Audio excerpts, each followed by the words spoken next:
Olá, meus irmãos, a paz do Senhor.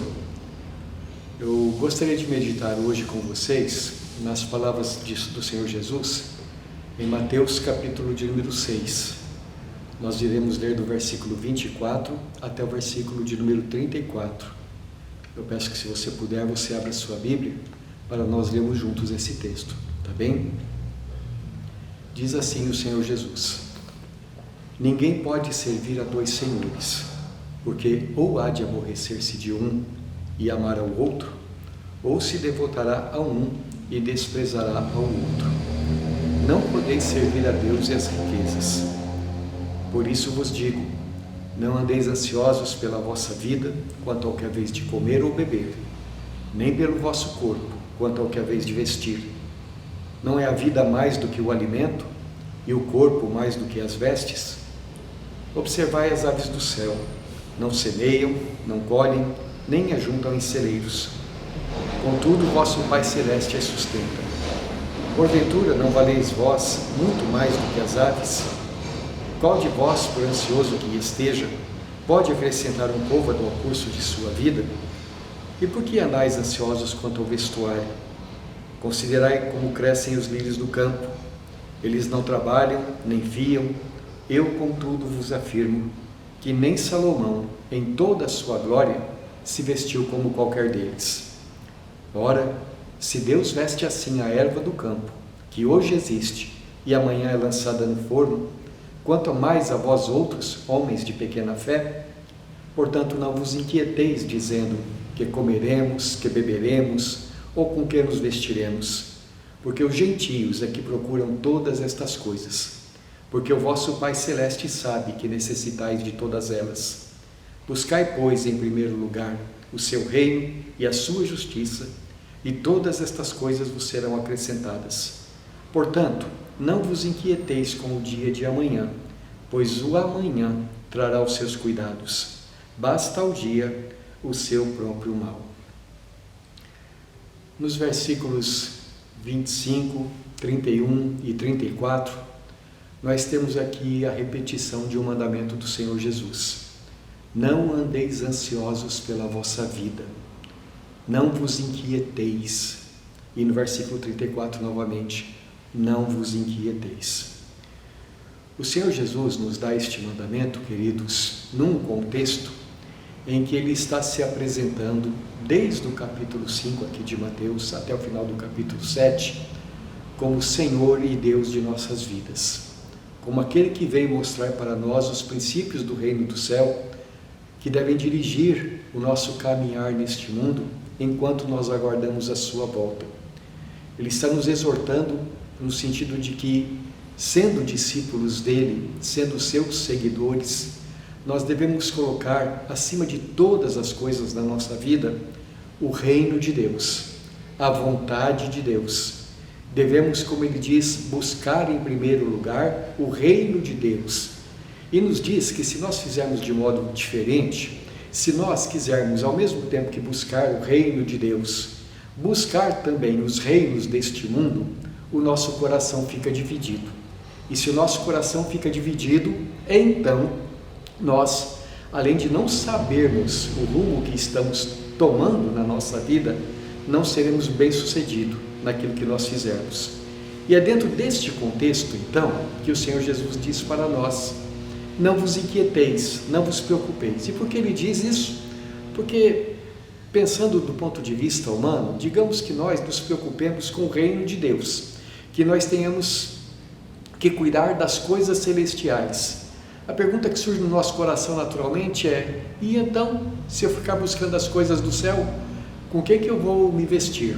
O que eu vou comer? Qual vai ser o meu futuro nesta terra?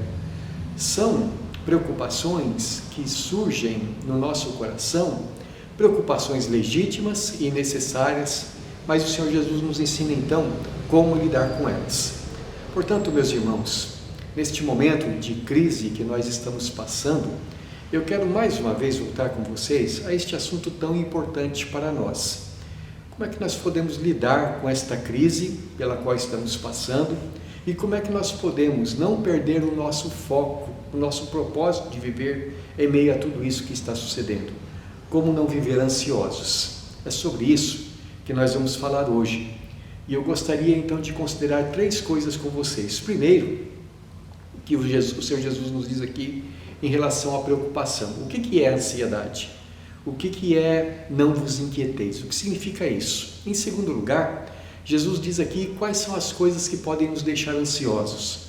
Mas em terceiro lugar, Jesus nos ensina como lidar com a ansiedade.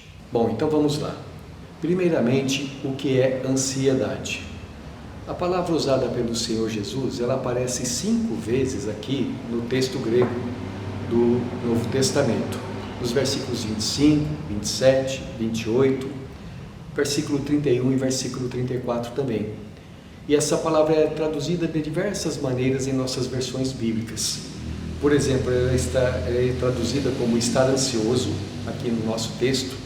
Também, quando ele diz, não vos inquieteis, portanto, estar ansioso é estar inquieto, estar cuidadoso, estar preocupado.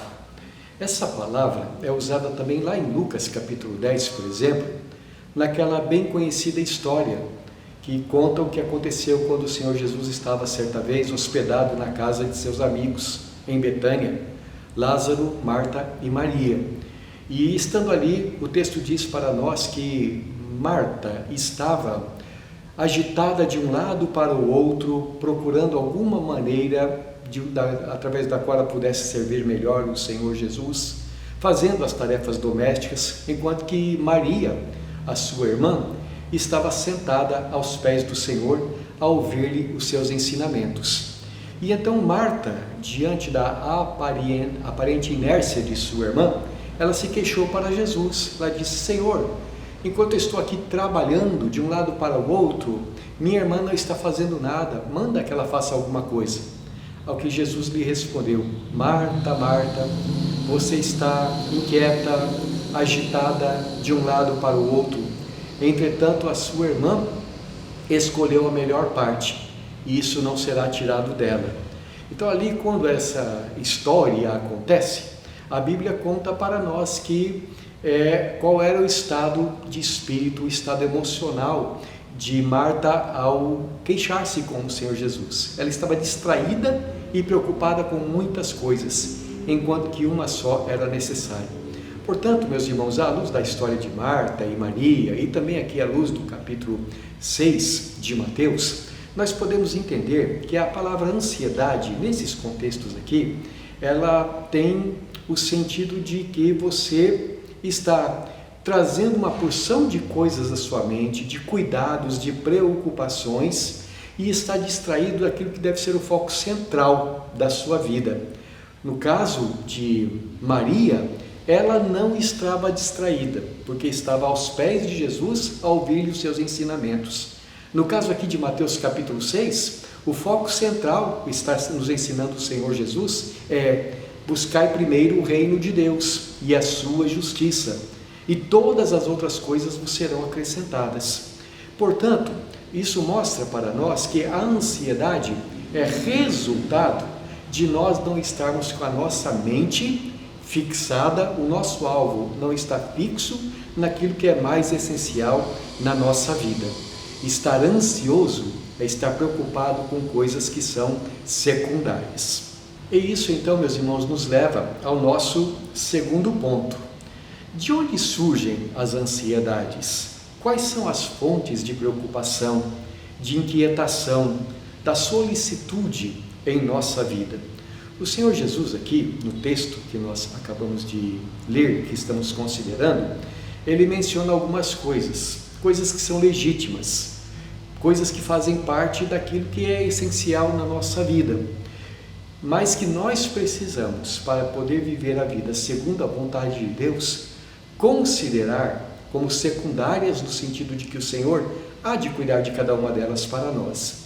A primeira coisa que o Senhor Jesus menciona está no versículo de número 25, quando ele diz que nós não devemos nos preocupar, não devemos estar ansiosos com aquilo que haveremos de comer ou beber, ou com aquilo que nós vamos nos vestir. O Senhor Jesus aqui, é claro, ele está falando de um modo resumido, mas de algumas coisas que no nosso dia a dia preocupam a nossa mente. São coisas que no nosso dia a dia nós temos que ir atrás e confiando que Deus vai abençoar os nossos esforços. O que vamos comer é essencial para nós, porque se nós não nos alimentarmos, não teremos energia, não teremos saúde e, é claro, não poderemos viver neste mundo. Da mesma forma, aquilo que nós haveremos de beber. Se nós também não estivermos vestidos, se não tivermos abrigo para nosso corpo, estaremos indefesos neste mundo no qual nós estamos vivendo. Então, são coisas pertinentes, são coisas importantes com as quais nós devemos lidar e as quais nós devemos buscar no nosso dia a dia. Existem outras coisas que são igualmente importantes na nossa vida: o nosso trabalho, o nosso casamento, ou para os que são solteiros, vou me casar ou não? Se vou me casar com quem? Quando? Em que circunstâncias? São perguntas legítimas, coisas com as quais nós precisamos estar tratando. As coisas que nós precisamos comprar, a nossa saúde, o bem-estar da nossa vida como um todo. É claro que essa preocupação varia de pessoa para pessoa, mas são preocupações que todos nós temos. Também existe a preocupação com o dia de amanhã, diz o Senhor Jesus. Isto é lembrado para nós no versículo 34, quando ele diz assim: não vos preocupeis, pois, com o dia de amanhã, porque todos nós precisamos pensar no futuro. Todos nós, de alguma forma, estamos investindo no nosso futuro a partir do nosso comportamento diário. Isso também é algo legítimo, porque o Senhor Jesus diz em outro lugar, por exemplo, lá em Lucas capítulo 14, que se nós decidirmos no nosso coração que seremos discípulos dele, primeiramente nós precisamos calcular o custo. Isto é, nós precisamos entender que seguir ao Senhor Jesus implica em abrir mão de algumas coisas em prol de coisas melhores. Então, assim, é legítimo nós pensarmos também no nosso futuro. E por último, eu quero destacar como no versículo de número 30, o Senhor Jesus menciona uma terceira fonte, e talvez a grande fonte da nossa ansiedade ou das nossas preocupações, quando ele nos chama de homens de pequena fé. Podemos dizer, meus irmãos, que em última instância, o que de fato faz com que nós sejamos pessoas preocupadas, seja com o presente ou com o futuro, é a pequenez da nossa fé, é a pequenez da nossa confiança em Deus e naquilo que Ele há de prover para a nossa vida. Então, estas são aquelas coisas que basicamente nos deixam ansiosos e preocupados. Todas as outras demais advêm dessas três aqui.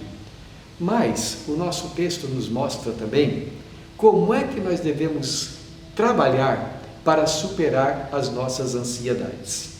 Jesus usa aqui pelo menos duas linhas de argumentação para apelar ao nosso entendimento, para nos fazer compreender as razões pelas quais não precisamos nos preocupar. O primeiro argumento que o Senhor Jesus diz para nós, e que eu quero citar aqui, meus irmãos, é que a vida que nós temos é maior do que o alimento, e que o corpo que nós temos é maior do que as nossas vestes. E se o Pai Celestial nos dá aquilo que é maior, naturalmente, Ele nos dará aquilo que é menor também. Versículo 25, Jesus diz assim: por isso vos digo, não andeis ansiosos pela vossa vida, quanto ao que haveis de comer ou beber, nem pelo vosso corpo, quanto ao que haveis de vestir. Não é a vida mais do que o alimento, e o corpo mais do que as vestes? Veja o argumento do Senhor Jesus. Deus nos dá a vida. E o que é mais difícil, por assim dizer? O que requer maior poder? É dar a vida ou é dar o alimento? Depois, então, ele argumenta: se Deus nos dá a vida, Deus não é poderoso para cuidar das coisas menores para nós? O apóstolo Paulo segue esta mesma maneira de raciocinar lá em Romanos capítulo 8, quando ele está falando do grande amor que Deus tem por nós. Em Romanos 8,32, Jesus diz assim: aquele que não poupou o seu próprio filho, antes por todos nós o entregou, não nos dará porventura graciosamente com ele todas as outras coisas? Então veja, Deus não deixou de nos dar o mais importante, aos olhos dele e aos nossos olhos, que é o Senhor Jesus. Deus nos amou tanto que deu seu Filho para que todo que nele crê tenha a vida eterna. Cristo nos amou tanto que se entregou na cruz pelos nossos pecados. Ora, se Deus nos amou desta maneira, nos dando o seu próprio Filho, será que Deus também não nos dará todas as outras coisas necessárias à nossa vida? Por isso também, em outro lugar, o apóstolo Paulo escreveu que Deus é poderoso para nos dar infinitamente mais do que tudo quanto possamos pedir ou imaginar, conforme o seu poder que está agindo em nossa vida. Além disso, além de dizer que Deus é poderoso para nos dar tudo quanto nós necessitamos, o Senhor Jesus também nos diz que nós valemos muito aos olhos de Deus. Não é que Deus apenas é poderoso, mas que Ele também olha para nós e considera o valor que nós temos aos seus olhos. Versículo 26, veja o que o Senhor Jesus diz: observai as aves do céu, não semeiam, não colhem, nem ajuntam em celeiros, contudo vosso Pai Celeste as sustenta. Porventura, não valeis vós muito mais do que as aves? E nos versículos 28 e 29, e porque andais ansiosos quanto ao vestuário, considerai como crescem os lírios do campo, eles não trabalham, nem fiam.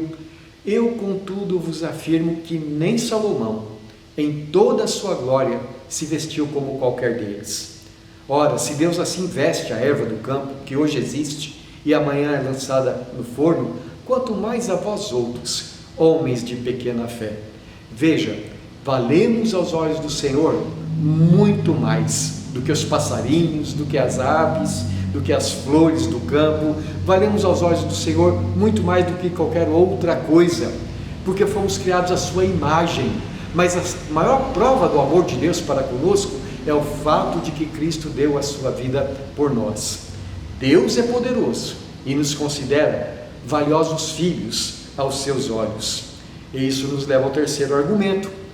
Deus é o nosso Pai Celestial. Versículo 32 diz assim: porque os gentios é que procuram todas essas coisas e se preocupam com elas, pois vosso Pai Celeste sabe que necessitais de todas elas. A palavra gentio, aqui no contexto da fé no Novo Testamento, é uma maneira de descrever aqueles que não conhecem a Deus por meio de Cristo e que, portanto, não podem chamar a Deus de Pai Celestial.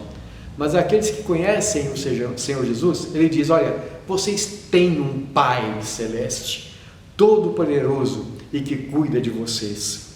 Um quarto argumento que o Senhor Jesus usa é que nós não podemos estar 1 centímetro, nós não temos a capacidade de acrescentar 1 centímetro ao curso da nossa vida. Por mais ansioso que você esteja, você não pode dizer que você vai esticar um pouquinho mais a sua vida, porque a sua vida está nas mãos do Pai Celestial.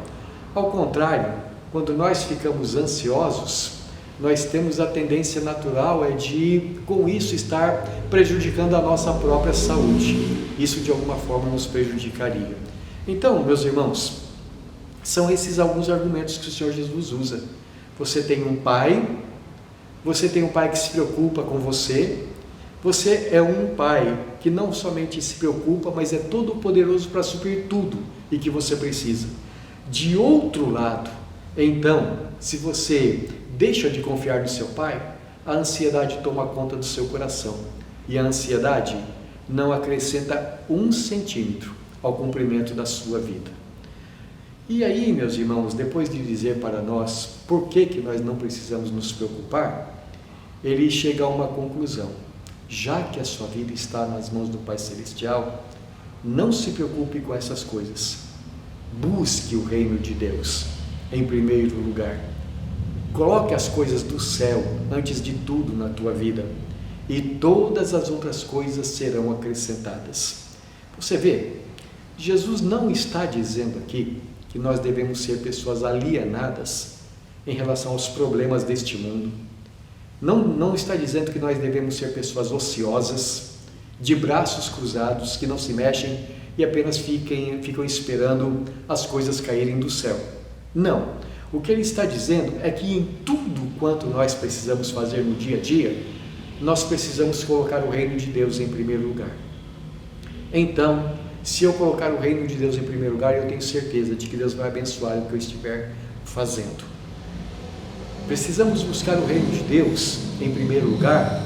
À medida em que meditamos na palavra do Senhor e oramos, buscamos que Deus esteja agindo no mundo em que nós estamos vivendo.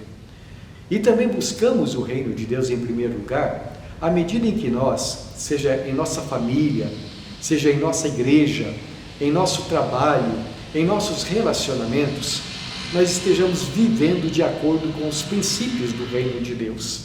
Trabalhar de modo honesto, justo, com honestidade nos negócios, trabalhar de modo dedicado, consagrado, fazendo tudo para a glória de Deus. E quando é claro, fazemos para a glória de Deus, fazemos da melhor forma possível. Isso é buscar o reino de Deus no trabalho, buscar o reino de Deus nos relacionamentos familiares, com a esposa, com os filhos, com os pais, com os irmãos.